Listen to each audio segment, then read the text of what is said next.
எல்லா புகழும் இறைவனுக்கே. Welcome to my channel Thopputhurai தோழி.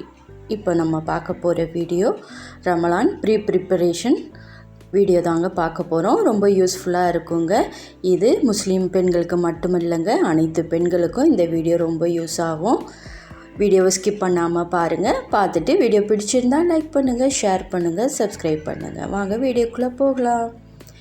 இப்போ நோம்புனாலே ஃபஸ்ட்டு நம்மளுக்கு ஞாபகம் வர்றது பேரிச்சம்பழம் தாங்க.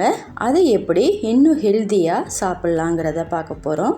இப்போ அதுக்காக நான் ஒரு பேரிச்சம்பழத்தை எடுத்திருக்கேன். அதில் இந்த மாதிரி நட்ஸையெல்லாம் யூஸ் பண்ணிக்கலாம். நான் ஒன்று மட்டும் யூஸ் பண்ணல, பாதாம், முந்திரி, திராட்சை எல்லாமே வச்சுக்கிறேன். உங்களால் இது வாங்க முடியலன்னு நினச்சிங்கன்னா நீங்கள் வேர்க்கடலை, பொட்டுக்கடலை இதெல்லாம் கூட வச்சுக்கலாங்க. நீங்கள் அது மாதிரியும் ட்ரை பண்ணலாம். அதுவும் ஹெல்த்தியான ஃபுட்டு தான். எவ்வளோதுக்கு எவ்வளவு நம்ம ஹெல்த்தியாக நோம்பில் சாப்பிட்லாங்கிறத தான் பார்க்க போகிறோம். குழந்தைங்களுக்கும் கொடுங்க, அவங்களுக்கும் ரொம்ப யூஸ்ஃபுல்லாக இருக்கும். இப்போ அடுத்ததாக இஞ்சி பூண்டு எடுத்திருக்கேன். எப்போதுமே இஞ்சி அதிகமாக தான் இருக்கணும். இப்போ ரெண்டுமே நான் கரெக்டாக எடுத்திருக்கேன். ஆனால் பூண்டு கொஞ்சம் அதிகமாக எடுத்திருக்கேன். ஏன்னா அதுலேருந்து நான் கொஞ்சமாக பூண்டை எடுத்துக்க போகிறேன். சுத்தமாக நான் க்ளீன் பண்ணிட்டு தான் வச்சுருக்கேன். இப்போ இது ஈரமாக இருக்கிறதுனால நான் இந்த அளவுக்கு பூண்டை எடுத்து நல்லா இந்த மாதிரி காட்டன் துணியில் நல்லா தொடச்சி விட்டுக்கிறேன். இது எதுக்காகன்னு பார்த்தீங்கன்னா, இதை நீங்கள் தனியாக அந்த மாதிரி எடுத்து வச்சுட்டு அதை ஜிப்லாக் கவரில் போட்டு விட்டுட்டிங்கன்னா உங்களுக்கு ரசம், இன்னும் வத்த குழம்பு, இன்னும் தனியாக உங்களுக்கு பூண்டு தேவைப்படும். அந்த மாதிரி நேரத்தில் நீங்கள் இந்த மாதிரி எடுத்து வச்சுக்கிட்டால் உங்களுக்கு ரொம்ப யூஸாக இருக்கும். இந்த இஞ்சிலேருந்து சின்ன சின்ன பீஸு இஞ்சி துண்டையும் எடுத்து அதில் சேர்த்துக்கிறேன். இது எதுக்காகன்னு பார்த்துட்டிங்கன்னா, நம்ம நோம்பு திறந்துட்டு ஒரு தலைவலி ஒன்று வரும். அந்த டயத்தில் இந்த மாதிரி இஞ்சி இருந்தால் அதை தட்டி விட்டுட்டு நம்ம டீ போட்டு குடிக்கலாம். அதுவும் ரொம்ப வசதியாக இருக்கும். அதனால் அதுலேருந்து கொஞ்சமாக எடுத்து வச்சுக்கோங்க. உங்களுக்கு தேவைக்கு ஏற்ப இதை அப்படியே நீங்கள் தனியாக ஃப்ரிட்ஜில் ஸ்டோர் பண்ணிக்கலாம். ரொம்ப யூஸ்ஃபுல்லாக இருக்குங்க. இப்போ அடுத்ததாக நான் இஞ்சையும் பூண்டையும் நல்லா கட் பண்ணிவிட்டு இந்த மாதிரி மிக்ஸி ஜாரில் சேர்த்துக்கிறேன். இதில் நீங்கள் தண்ணி எதுவும் சேர்க்கக்கூடாது. இதை ஃபஸ்ட்டு சும்மா அரைச்சிட்டு எடுத்துக்கோங்க. உங்களுக்கு எவ்வளவு அரைக்க முடியுமோ. எனக்கு இந்த அளவுக்கு அரைச்சிருக்கேன். இப்போ அதில் நான் இந்த மாதிரி ஆயிலை சேர்த்துக்கிறேன். நான் தண்ணி எதுவும் சேர்க்கலைங்க, சேர்த்துறாதீங்க. அப்போ தான் உங்களுக்கு ரொம்ப நாளைக்கு அது ஸ்டோர் பண்ணுறதுக்கு அப்படியே ஃப்ரெஷ்ஷாகவே இருக்கும். இப்போ அது கூட கொஞ்சமாக கல் உப்பும் சேர்த்துக்கிறேன். இதை இப்போ நல்லா அரைச்சிட்டு எடுத்துக்கலாம்.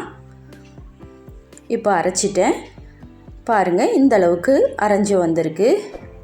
இதே மாதிரியே தண்ணி சேர்க்காமல் அரைச்சிட்டு இந்த மாதிரி ஒரு டப்பாவில் ஸ்டோர் பண்ணிக்கோங்க. உங்களுக்கு எப்போதுமே ஃப்ரெஷ்ஷாக இருக்குங்க. நீங்கள் இது மாதிரியும் ட்ரை பண்ணி பாருங்கள். இப்போ அடுத்ததாக பச்சைப்பயிறு முளைக்கட்டி எடுத்து வச்சுருக்கேன். இது எதுக்காகன்னு பார்த்தீங்கன்னா, நம்ம சமோசா இந்த மாதிரி ஐட்டத்துக்கெலாம் ஸ்டஃபிங் வைப்போம். அதில் நான் பச்சை பட்டாணி சேர்க்காமல் இந்த மாதிரி முளைக்கட்டின பயிரை சேர்த்துக்க போகிறேன். அது மட்டும் இல்லை, கூட்டு, பொரியல் இதில் எல்லாத்துலேயுமே கொஞ்சம் கொஞ்சம் சேர்த்துக்கங்க. நம்ம எவ்வளவு குழந்தைங்களுக்கு ஹெல்த்தியாக கொடுக்க முடியுமோ நாமளும் சாப்பிட்டுக்கணும். அதே மாதிரி கொடுங்க. இப்போ அடுத்ததாக நான் எலுமிச்சைப்பழமும் நெல்லிக்காவும் எடுத்திருக்கேன். ஜூஸ் இல்லாத நோம்பும் கிடையாதுங்க. அதே மாதிரி எலுமிச்சைப்பழத்தை இந்த மாதிரி ரெண்டாக கட் பண்ணிவிட்டு ஃபுல்லாக எல்லாத்தையுமே எடுத்துக்கிறேன். இப்போ ஃபுல்லாக எல்லாத்தையும் கட் பண்ணிட்டேன். நான் எலுமிச்சைப்பழம் பிழியறதுக்காக இதை வாங்கியிருந்தேன். ரொம்ப யூஸ்ஃபுல்லாக தாங்க இருந்துச்சு. இப்போ இதில் ஒவ்வொரு பீஸையும் நம்ம பிழிஞ்சிட்டு எடுத்துக்கலாம். இதே மாதிரி கிடச்சா நீங்களும் வாங்கி வச்சுக்கோங்க. பாருங்கள், நல்லா பிழிஞ்சிருச்சு. கொஞ்சம் கூட அதில் ஜூஸே இல்லை. இப்போ தனியாக நீங்கள் ஜூஸையும் இந்த மாதிரி எடுத்துக்கலாம். இதே மாதிரியே எல்லாத்தையும் பிழிஞ்சிட்டு எடுத்துக்கோங்க. இவ்வளவு இருந்துச்சு. நான் ஒரு ட்ரேயில் மட்டும் உங்களுக்கு அதை ஊற்றி காட்டுறேன். ஃபுல்லாக எல்லாத்தையும் ஊற்றி விட்டுக்கோங்க. மீதமுள்ளதை இன்னொரு ட்ரேலையும் ஊற்றி விட்டு அதை அப்படியே ஃப்ரிட்ஜில் ஸ்டோர் பண்ணிடுங்க. இது நல்லா ஸ்டோர் பண்ணிவிட்டு அதுக்கு பிறகு உங்ககிட்ட எடுத்து காட்டுறேன் பாருங்கள். நல்லா ஐஸ் கட்டியாக வந்துருச்சு. இதை அப்படியே எடுத்து நீங்கள் ஒரு ஜிப்லாக் கவரில் போட்டு விட்டுருங்க. உங்களுக்கு எப்போ தேவையோ நீங்கள் ஜூஸுக்கு எடுத்து இதை பீஸை மட்டும் போட்டுக்கிட்டால் போதும். நீங்கள் அதை அந்த நேரம் பிழிஞ்சிக்கிட்டு வடிகட்டிக்கிட்டுலாம் இருக்க வேண்டியதில்லை. ரொம்ப ஈஸியாக இருக்குங்க. இது மாதிரி ட்ரை பண்ணி பாருங்கள். இன்னும் அதிகம் வேணாலும் நீங்கள் அந்த மாதிரி யூஸ் பண்ணிக்கலாம். இதை அப்படியே ஃப்ரிட்ஜில் ஸ்டோர் பண்ணிடுங்க. இப்போ அடுத்ததாக நெல்லிக்காய் எடுத்திருக்கேன். நம்மளுக்கு நோம்பு நேரத்தில் ரொம்ப டயர்டாக இருப்போம், நம்மளுக்கு அதிக எனர்ஜி கிடைக்கணும். அதுக்காக நான் நெல்லிக்காவையும் ஜூஸாக எடுத்துக்க போகிறேன். இப்போ அதனால் நெல்லிக்காவை இந்த மாதிரி விதையெல்லாம் எடுத்துட்டு சின்ன சின்ன பீஸாக இந்த மாதிரி கட் பண்ணி எடுத்துக்கோங்க. இதை அப்படியே மிக்ஸி ஜாரில் தண்ணி எதுவும் சேர்க்கக்கூடாது. நீங்கள் அதை அப்படியே சேர்த்துட்டு நல்லா அரைச்சிட்டு எடுத்துக்கணும். அதாவது உங்களுக்கு எவ்வளவு அரைக்க முடியுமோ அந்த அளவுக்கு அரைச்சிக்கணும். உங்களுக்கு அரைஞ்சிரும், தண்ணி ஊற்றணுன்ட்டு அவசியம் இல்லை. பாருங்கள், நான் இந்த அளவுக்கு அரைச்சிருக்கேன். இதில் உள்ள சாறை மட்டும் நல்லா பிழிஞ்சிட்டு எடுத்துக்கோங்க. உங்களுக்கு பிழியறதுக்கும் வரும், அந்த அளவுக்கு சாறை எடுத்துக்கோங்க. இப்போ அதையும் இந்த மாதிரி ஐஸ் ட்ரேயில் சேர்த்து விட்டுருங்க. இதையும் நீங்கள் ஃப்ரீசரில் வச்சுட்டு ஒரு மணி நேரம் கழிச்சிட்டு நான் உங்ககிட்ட அதையும் காட்டுறேன். பாருங்கள், நல்லா செட் ஆகி வந்துருச்சு.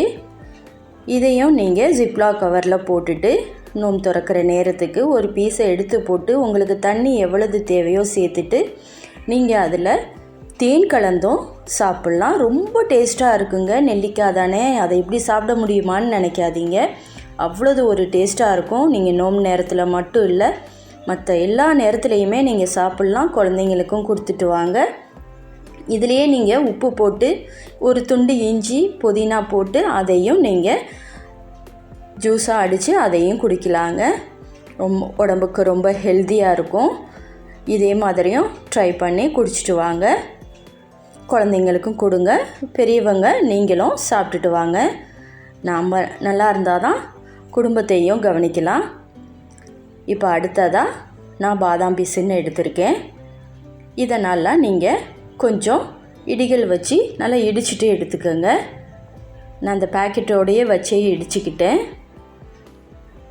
இதை நம்ம இப்போது அரைச்சிட்டு எடுத்துக்கலாம். உங்களுக்கு எவ்வளவுக்கு அரைக்க முடியுமோ அந்த அளவுக்கு அரைச்சிக்கோங்க. நான் இந்த அளவுக்கு அரைச்சிட்டு எடுத்திருக்கேன். இதை அப்படியே ஒரு டப்பாவில் ஸ்டோர் பண்ணிவிட்டு நீங்கள் ஊற வச்சுக்கலாம். உங்களுக்கு ரொம்ப நேரம் எடுக்காதுங்க, சீக்கிரம் ஊறி வந்துடும். ரொம்ப யூஸ்ஃபுல்லாக இருக்குங்க. இப்போ அடுத்ததாக கடல் பாசி எடுத்திருக்கேன். இந்த அளவுக்கு எடுத்திருக்கேன். உங்களுக்கு தேவைக்கு தகுந்த மாதிரி எடுத்துக்கோங்க. இது இந்த மாதிரி மிக்ஸி ஜாரில் சின்ன சின்ன பீஸாக இந்த மாதிரி கட் பண்ணிவிட்டு அதையும் சேர்த்துக்கோங்க. இதை இப்போ உங்களுக்கு எவ்வளவுக்கு அரைக்க முடியுமோ அதே மாதிரி அரைச்சிக்கோங்க. இதை நீங்கள் ஊற வைக்கணுன்னுலாம் தேவையில்லை. இந்த மாதிரி அரைச்சி ஸ்டோர் பண்ணும் போது உங்களுக்கு சீக்கிரம் அது வெந்து வந்துடும். ஊற வச்சு தான் செய்யணுன்னு தேவையில்லைங்க. இதையும் நீங்கள் அப்படியே ஒரு டப்பாவில் ஸ்டோர் பண்ணி வச்சுக்கிட்டிங்கன்னா இந்த நோம்பு நேரத்துக்கு ரொம்ப யூஸ்ஃபுல்லாக இருக்கும். நீங்கள் எப்போதுமே இந்த மாதிரியே ஸ்டோர் பண்ணி வச்சுக்கலாம். இப்போ அடுத்ததாக ஒரு பாத்திரத்தில் இந்த அளவுக்கு நான் புளியை எடுத்திருக்கேன். நீங்கள் உங்களுக்கு தேவையான அளவுக்கு புளியை எடுத்துக்கலாம். இதில் தண்ணியை சேர்த்து ஒரு மணி நேரம் நல்லா ஊற விட்டுட்டேன். கொஞ்சம் ஃப்ரிட்ஜில் வச்சுருந்தீங்கன்னா கல்லாக இருக்கும், அதை கூட 1 மணி நேரம் கூட நீங்கள் ஊற விட்டுக்கலாம். இதை நல்லா ஊற விட்ட பிறகு இந்த மாதிரி வந்திருக்கு பாருங்கள். நல்லா புளியெல்லாம் கரைஞ்சி சூப்பராக வந்திருக்கு. இதை நம்ம புளி கரைசலை எப்படி நோம்புக்கு ஸ்டோர் பண்ணலாங்கிறத தான் பார்க்க போகிறோம். இதுலேருந்து ஃபஸ்ட்டு இந்த மாதிரி புளியை நல்லா பிழிஞ்சிட்டு எடுத்துக்கோங்க. இதை அப்படியே இந்த கடாயில் வடிகட்டி ஃபஸ்ட்டு அந்த புளியை மட்டும் நல்லா பிழிஞ்சிட்டு எடுத்துக்கோங்க. நீங்கள் அதிகமாக தண்ணி சேர்த்துடக்கூடாது. ஒவ்வொரு தடவையும் கொஞ்சம் கொஞ்சமாக தண்ணியை சேர்த்து நீங்கள் பிழிஞ்சிக்கணும். ரொம்ப தண்ணியாக போயிடுச்சுன்னா உங்களுக்கு வற்ற வைக்கும் போது உங்களுக்கு வற்றுறதுக்கு ரொம்ப நேரம் எடுக்கும்.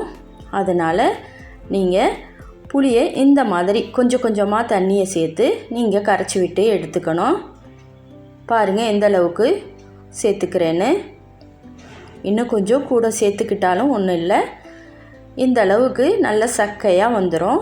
நான் 2வது தடவை பிழிஞ்சிட்டு 3வது தடவை பிழிகிறேன். இப்படி கொஞ்சம் கொஞ்சமாக சேர்த்து பிழிஞ்சிக்கங்க. பாருங்கள், நல்லா சக்கையாக வந்துருச்சு. இதுவே போதுமானது. ஃபுல்லாக எல்லாத்தையும் அந்த கடாயில் கலந்து விட்டுருங்க. எவ்வளவு திக்காக இருக்குன்னு பாருங்கள். இப்போ இது கூட கொஞ்சமாக கல் உப்பு சேர்த்துக்கங்க. அது கூட 1 டீஸ்பூன் அளவு மஞ்சத்தூளும் சேர்த்துக்கங்க. இதை நல்லா கலந்து விட்டுருங்க. இப்போ ஸ்டவ் ஆன் பண்ணி அந்த கடாயை அப்படியே எடுத்து வச்சிடலாம். இது நல்லா வற்றி வரணும். நல்லா ஒரு பேஸ்ட்டு பதத்துக்கு இருக்கணும். அந்தளவு வரைக்கும் நல்லா கொதிக்க விடுங்க. லைட்டாக இடையில இந்த மாதிரி கலந்து விடுங்க. கொதி வந்துருச்சு. இதை நல்லா வற்றி வரணும். பாருங்கள், இந்த அளவுக்கு வந்துருச்சு. இப்படி எடுத்து ஊற்றுனீங்கன்னா உங்களுக்கு அந்த மாதிரி நிற்கணும். அந்த அளவுக்கு இருக்கணும். இதாங்க கரெக்டான பதம். நீங்கள் அப்படியே ஸ்டவ் ஆஃப் பண்ணிடுங்க. ஆற விட்டுட்டேன். இப்போ பாருங்கள் எந்த அளவுக்கு இருக்குன்னு. இதை அப்படியே ஒரு கிளாஸ் ஜாரில் மாற்றிக்கங்க. இந்த மாதிரி செய்யும்போது உங்களுக்கு ரொம்ப ஈஸியாக இருக்குங்க. ஆணமாக இருந்தாலும் சரி, ரசமாக இருந்தாலும் சரி, எல்லாத்துக்கும் இந்த பேஸ்ட்டு நீங்கள் யூஸ் பண்ணிக்கலாம். ரொம்ப யூஸ்ஃபுல்லான வீடியோங்க. வீடியோ பிடிச்சிருந்தால் லைக் பண்ணுங்கள், ஷேர் பண்ணுங்கள், மறக்காமல் சப்ஸ்கிரைப் பண்ணுங்கள்.